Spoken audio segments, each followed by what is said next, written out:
नमस्कार, पाकशाला वही पुष्पलता चैनल में आप सभी का हार्दिक स्वागत है। आज हम बनाएंगे बहुत ही ज़्यादा स्वादिष्ट और पौष्टिक लड्डू। ये लड्डू खाने में स्वादिष्ट और हमारी सेहत के लिए बहुत ही ज़्यादा अच्छे रहते हैं। इन लड्डुओं को यदि आप रोजाना अपनी डाइट में शामिल करते हैं तो आपको कमजोरी, सिर दर्द, जोड़ों के दर्द और बहुत सारी परेशानियों से छुटकारा मिलेगा। तो चलिए इन पौष्टिक और स्वादिष्ट लड्डुओं को बनाना शुरू करते हैं। लड्डुओं को बनाने के लिए मैंने कुछ ड्राई फ्रूट्स काट कर तैयार कर लिए हैं। ड्राई फ्रूट्स को आप अपनी पसंद से ले लें और उनकी क्वांटिटी भी आप अपनी पसंद से कम ज़्यादा कर सकते हैं। लड्डुओं के लिए ड्राई फ्रूट्स का कोई खास माप नहीं रखना है। ड्राई फ्रूट्स को हमने तैयार कर लिया है। अब हम इन्हें घी में भूनेंगे। 1 बड़ी चम्मच घी को हम गर्म करेंगे।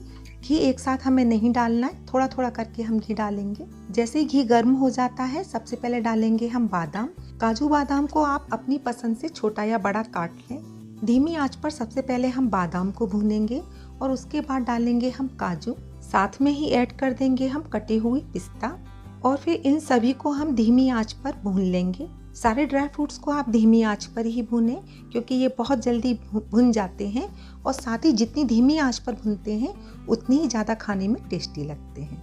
थोड़े से मैंने काट कर अखरोट भी ऐड कर लिए हैं क्योंकि लड्डुओं को हमें पौष्टिक बनाना है, तो अखरोट तो बहुत ही ज़्यादा पौष्टिक होते हैं, आप सभी जानते हैं। ड्राई फ्रूट्स को जब आप रोस्ट करें तो इसी क्रम से डालें तो सारे ड्राई फ्रूट्स बहुत अच्छे से भुनकर तैयार होंगे क्योंकि कुछ ड्राई फ्रूट्स बहुत जल्दी भुन जाते हैं और कुछ को थोड़ा सा टाइम लगता है। अब हम डालेंगे छुआरे। छुआरों को मैंने मिक्सी में थोड़ा सा क्रश कर लिया है। ऐसा करने से लड्डुओं में छुआरे के बड़े बड़े पीस नहीं आएंगे और लड्डुओं को बांधने में भी दिक्कत नहीं आएगी और खाने में भी ये ज़्यादा टेस्टी लगेंगे। छुआरों को भी ऐड करके हम धीमी आंच पर कुछ देर के लिए भून लेते हैं। 1-2 मिनट बाद हम गैस को ऑफ कर देंगे और गरम गरम ड्राई फ्रूट्स में हम डालेंगे लास्ट में किशमिश, क्योंकि किशमिश बहुत जल्दी भुन जाती है तो इसे हम सबसे लास्ट में डालेंगे और ये सूखी मेवों की जो गर्माहट है उसी से ये भुनकर तैयार हो जाएंगी। तो लीजिए, सभी ड्राई फ्रूट्स को हमने बिल्कुल धीमी आंच पर भूनकर तैयार कर लिया है और सारे ड्राई फ्रूट्स बहुत अच्छे से भुनकर तैयार हो गए हैं। अब हम इन्हें अलग बर्तन में निकाल लेंगे और इसी कढ़ाई में डालेंगे हम कद्दूकस किया हुआ नारियल।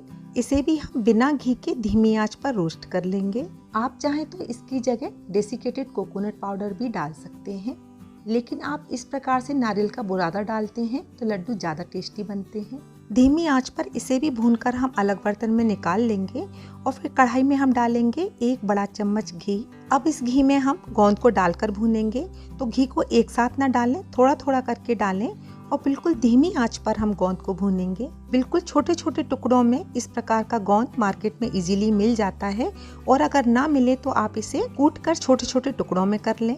घी में हम थोड़ा थोड़ा गोंद डालते जाएंगे और बिल्कुल धीमी आंच पर हम इसे भूनेंगे। ध्यान रखिए कि गोंद को हमें धीमी आंच पर ही भूनना है, तभी ये अच्छे से भुनेगा।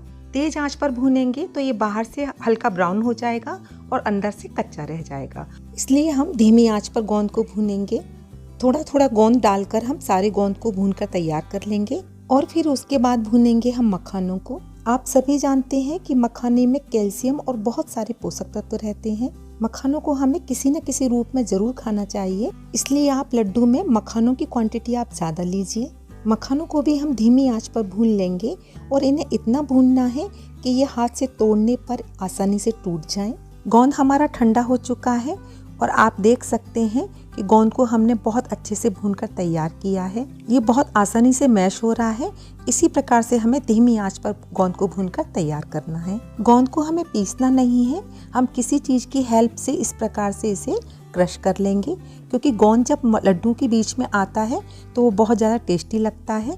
तो आप इसे पीसे नहीं, इस प्रकार से इसे क्रश कर लें। गोंद को हमने क्रश कर लिया है और बाकी मेवा के साथ हम गोंद को डाल देते हैं।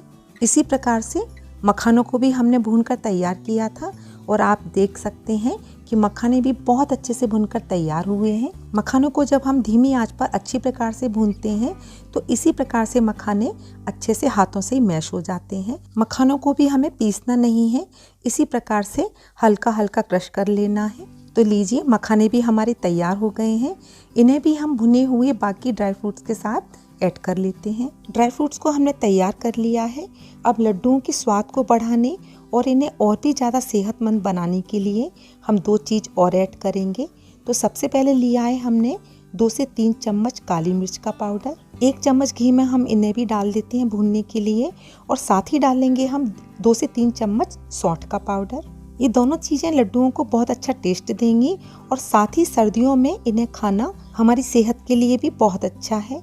इन दोनों को भी हम धीमी आंच पर भून लेंगे, और भूनने के बाद डालेंगे हम पहले से तैयार किया हुआ आटा। आटे को भी हमने बिना घी के बिल्कुल धीमी आंच पर भूनकर तैयार किया था। आप चाहें तो इसमें बेसन भी भूनकर ऐड कर सकते हैं।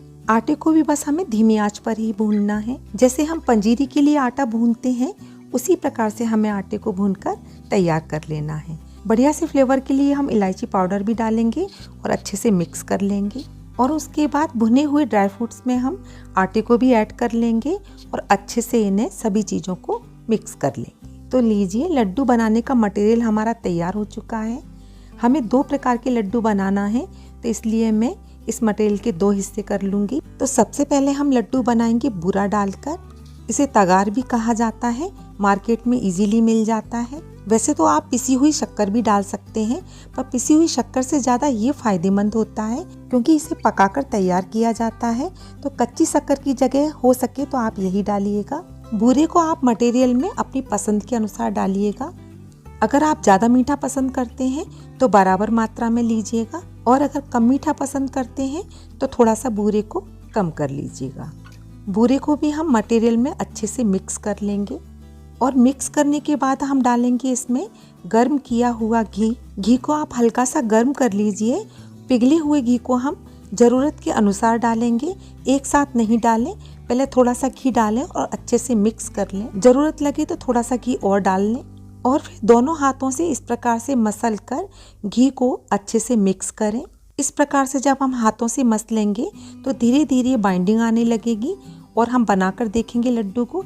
जैसे ही लड्डुओं में बाइंडिंग आने लगे, लड्डू आसानी से बनने लगे, बस उतना ही घी हमें ऐड करना है। ये लड्डू बहुत ही ज़्यादा स्वादिष्ट बनते हैं।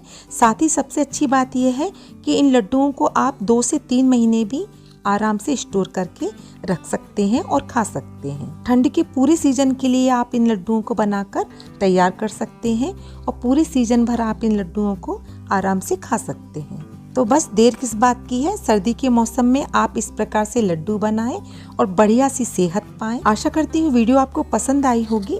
पसंद आती है तो प्लीज़ लाइक, कमेंट, शेयर ज़रूर कीजिएगा, और हाँ, घंटी बजाकर मेरे चैनल को सब्सक्राइब करना बिल्कुल मत भूलिएगा। वीडियो देखने के लिए आपका बहुत बहुत धन्यवाद। मिलते हैं अगली रेसिपी के साथ। तब तक अच्छा खाएं, स्वस्थ रहें और हमेशा खुश रहें। धन्यवाद।